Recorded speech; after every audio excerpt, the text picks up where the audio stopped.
C মুরুগানকে আক্রমণ মহুয়া মৈত্রের, পাল্টা জবাব রোল অবজারভারের। কুইকগান মুরুগানের পোস্টারের ছবি পোস্ট করে আক্রমণ মহুয়া মৈত্রের।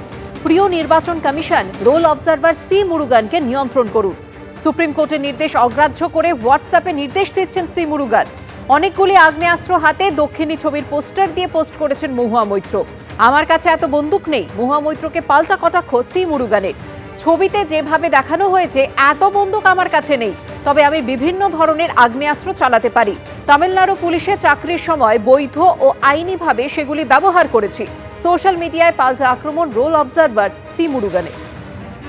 এসআইআরে বাদ যেতে পারে 1,20,00,000 মানুষের নাম। ভবানীপুরের একটি অনুষ্ঠানে যোগ দিয়ে এমনই আশঙ্কা প্রকাশ করলেন মুখ্যমন্ত্রী মমতা বন্দ্যোপাধ্যায়।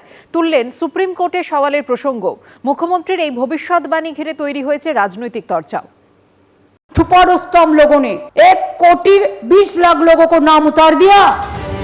মাসখানেক পরে বিধানসভা ভোট, তার আগে এখন মূল প্রশ্ন হলো এসআইআর এ কতজনের নাম বাদ যাবে, ভোটার তালিকায় কজনের নাম থাকবে, ত্রুটিমুক্ত ভোটার তালিকা তৈরি করা যাবে তো, সুষ্ঠু ভোট করা যাবে তো। এই পরিস্থিতিতে এসআইআর এ কত নাম বাদ পড়বে তা নিয়ে ভবিষ্যৎবাণী শোনা গেল মমতা বন্দ্যোপাধ্যায়ের মুখে। प्रथमे 58,58 लाख निकाल दिया, उसको बाद छुपा छुपा के जो पहले रूल्स ही नहीं था लॉजिस्टिक डिस्क्रिपेंसी नाम पे 50 लाख नहीं वो 80 लाख होगा। ये लोगों ने छुपा छुपा के, छुपा रुस्तम लोगों ने 1,20,00,000 लोगों को नाम उतार दिया। চুপি চুপি করছে মানে কে চুপি চুপি করছে? কাদের হয়ে উনি কথা বলছেন? তাদেরকে চুপি চুপি নয়, সোজাসুজি সামনাসামনি আসতে বলুন। একজনও বাংলাদেশি অনুপ্রবেশকারী মুসলমান, একজনও রোহিঙ্গা মুসলমান আর কোন মৃত ভোটারকে ভোটার হিসেবে ভোটার লিস্টে রাখা যাবে না। এটাই এসআইআর এর প্রাথমিক শর্ত হওয়া উচিত এবং এটাই এসআইআর হওয়া উচিত। এসআইআর এ নাম বাদ পড়া নিয়ে এর আগেও শোনা গেছে নানান ভবিষ্যৎবাণী, কখনো মুখ্যমন্ত্রী, কখনো শুভেন্দু অধিকারী, কখনো শান্তনু ঠাকুর। 1,38,000 মানুষকে ডেকেছেন এবং তার আগে 58 লক্ষ বাদ দিয়েছেন একতরফাভাবে। মোট সংখ্যাটা প্রায় 2 কোটি, মনে রাখবেন। এসআইআর এ বাদ যাবে কত? 1 কোটি বাদ যাবে মিনিমাম। এসআইআর বিবাদে সুপ্রিম কোর্টেও সওয়াল করেছেন মমতা বন্দ্যোপাধ্যায়।